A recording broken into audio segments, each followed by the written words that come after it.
And we're back with the Classic Automall Show from the Classic Automall Studio in Morgantown, Pennsylvania, with a crunchy guitar sound. I like that. Find more of that, JR. All right. Joining us via Zoom, Mr. Keith Martin, publisher of Sports Car Market Magazine. Good morning, afternoon, evening, sir. And I'm excited to be here. I'm excited to have you here. We got 2 weeks to talk about, and they kind of funny. You did a part 2 on your blog post this week. So before we'd even talked about part 1.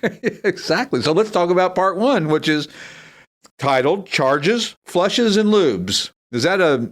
No, I'm not going to even go there. Don't go there. Stewart, stop. Just stop right there. I'm stopping right now. So what's your holiday wish list for your car, Keith?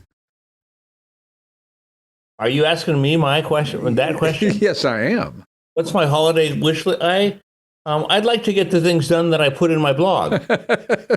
You'd like to practice what you preach, is like what you're saying, right? Yeah. You know, the things that are the most important in that blog that we never do, it's flushing the brake fluid and flushing the clutch fluid on the cars that are hydraulics. Right. We never do it. Brake fluid is hydroscopic, so it collects water. The water gets into your braking system. It runs downhill till it gets to your wheel cylinders, and then it rusts. Right. Lovely. Which is exactly what you don't want.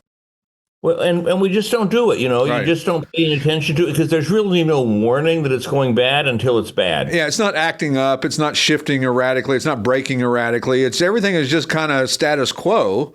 Until you dive in there and realize that there's more problems than you realized. Yeah, and not fun problems. No, and flushing fluids out of a car is not the easiest task. Hard to do in your parking lot if you park on the street. No, a friend of mine said, "Why don't we start a small business where we offer to go around and flush the braking systems in people's cars?" Yeah. And I said, "Why don't you start that business?" and I'll be your backer, and I'll be your customer too, right? I know. Yeah. I know. Well, it's just like porta pots. You just have one of those big hoses, and you somehow run it into there, and you drain it all out and flush it all out. Because I know that if you go to, I don't know, one of the whatever Jiffy Lubes or whatever they're called today, it's not cheap to flush a transmission or a brake system or any of that. Yeah. It's quite expensive, a couple of $100 per instance, right? Well, and the problem there is if you have a classic car or a foreign car, you can't take it to a Jiffy Lube. Right, because it's not on their sheet. It's not on their computer. No, and they go to school on your car then. Right. Which, yeah, you'd like to be, you like the veteran guy to go to school in your car, not the kid who's been there for a couple of weeks who may or may not be there next week.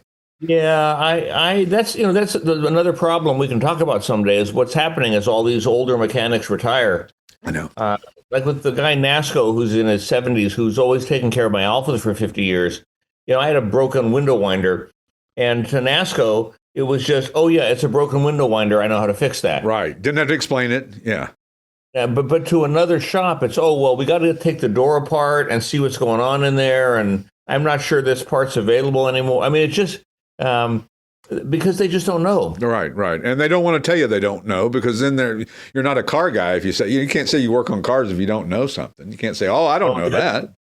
So that's really well said, Stewart, because I think the biggest problem with the what I want to say this, with the shop, the thing that's the saddest about a shop is one that won't admit that it doesn't know how to do something. Right, exactly. Yeah, we can't take that because we don't know how to do that. They never tell you that.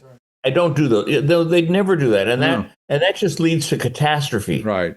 And I don't think it's intentional as much as it's like we can fix anything. We're car guys and we know how to fix anything, and we'll dive in there and figure it out. And diving in there and figuring it out is not what you'd like. You don't want to be the guinea pig with this guy. You want to be the guy who's done it. And same with the auto parts store. We always say about the guy who works behind the counter. When the kid says we don't have that part, and the old guy says, "Give me a second," and he goes in the back and pulls out a dusty box and blows the dust off and brings it up to you, and he's got the part you need. Yeah, I agree. So, but one of the things that practice what you preach is taking your car out and running it on a regular basis. And we're all guilty of letting that kind of fall by the wayside from time to time, especially when you have multiples of cars. Well, I've got a very good friend of mine, and what we've made an arrangement is every Tuesday he's got keys to my condo, to the garage, and he's got keys to the 4 cars I store here. every Tuesday he's going to come over and drive a different car for half an hour. I love that. That's brilliant. He's excited because he gets to drive a Porsche, he gets to drive a Lotus. He gets the fun of it. Yeah. But the cars they need a good half-hour warm-up. Right. Yeah. And it's bad for an exhaust system to run a car for less than 15 minutes. It's bad for almost every part of the car to run it for a short period of time. It needs to be fully up at operational temperature. That's right. So we haven't. The other problem we have here, of course, is that you want that day to be a sunny day. Perfect day, actually, is what we're looking for. Yeah, well, because taking a car out in the rain for 20 minutes does not help it either. No, and I can't bring myself to do it. I'm sorry. It's as I always say, it's like suede shoes. If there's 1% chance of rain, these bad boys ain't coming out, and it's wrong. There's not. Listen, we don't. Obviously, it's not good to drive a car that's got salt on the ground and mud and dirt.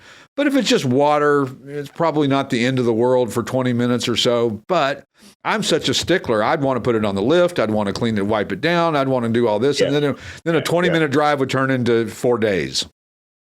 I just the purpose of my blog was really to get people, it's the old 20 minutes of preemptive action can save you hours of problems. Right. Well, like you wrote in your blog about we hear the tick tick from the speedometer.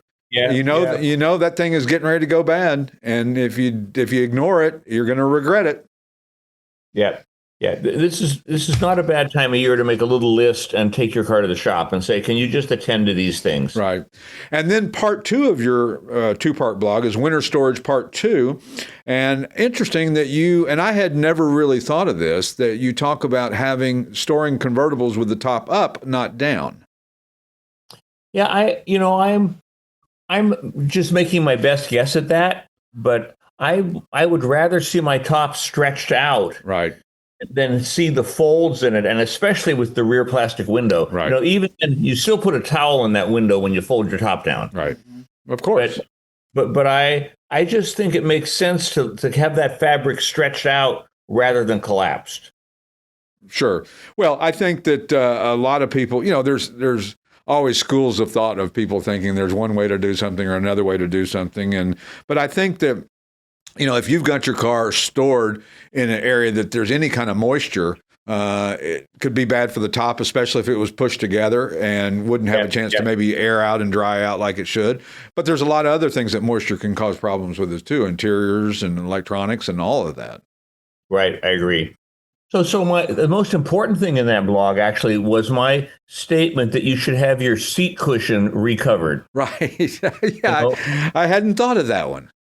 But you think about it, especially if it's like an MGB or something where the seat cushion will just lift out. Right. It's not difficult and doesn't work. You will be stunned at the difference it makes when you have new foam put in the driver's side seat cushion, because that is the one that has always broken down over time. And you don't realize what you don't realize until you have it, until you don't have it. And all of a sudden you get that better seat cushion and you realize, boy, I'm in a more comfortable position with the car. It's more enjoyable to drive. There's a lot of things that go hand in hand with that. I had about 10 years ago, there was an MGB convention in Reno. And so I decided we'd have an SCM team, and we took, I bought 3 MGBs for $5,000 each. A quarter of the market, huh? Yeah, 2 convertibles and a GT.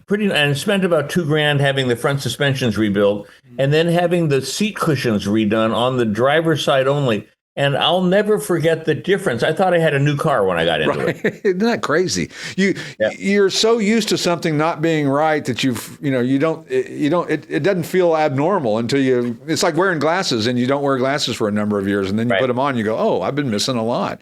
The other thing that you recommend to everybody, and this is something that we try to recommend to everybody here, put a battery disconnect switch on your car. It's so much easier to turn that switch off than to undo the battery every time. You'll end up not doing it because, I'm in a hurry. I don't have time to do that. Just a little switch that you can turn, a toggle switch, is just the greatest. And it costs you next to nothing. Yep. I agree 100%. Now, as you know, with my condo, I'm not allowed to have a trickle charger. Right. So which makes me crazy. But that means I need a full disconnect. Yes, absolutely.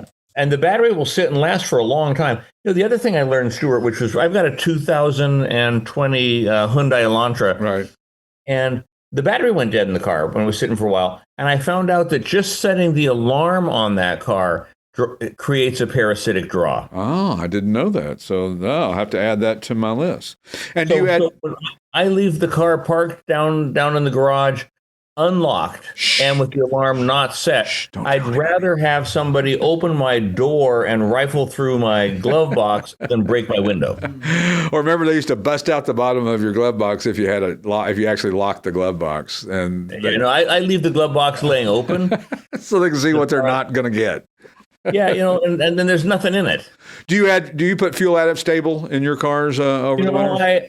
I should, but I don't. What I do is every time a classic car goes out, I top off the tank. I fill the tank with non-ethanol fuel. Right. Yeah, that's a great thing to do. No water in it, so that helps with the parts and all that good stuff. But I should start putting a Stabil into it. And Stabil, if you're listening, we are looking for sponsorship. So anyway, well, that sounds like all sage advice, and hopefully you're not having too bad of a winter out there. And we got a little snow here, about 5 inches the other day. So well, and you know what? Next week, Stewart, we can talk about the car I bought myself for my birthday. Oh, I can't wait to hear all about that. We will definitely. So tune in next week to find out on this edition of the Classic Auto Mall Show. Keith, we'll catch you next week. Thanks so much for being on.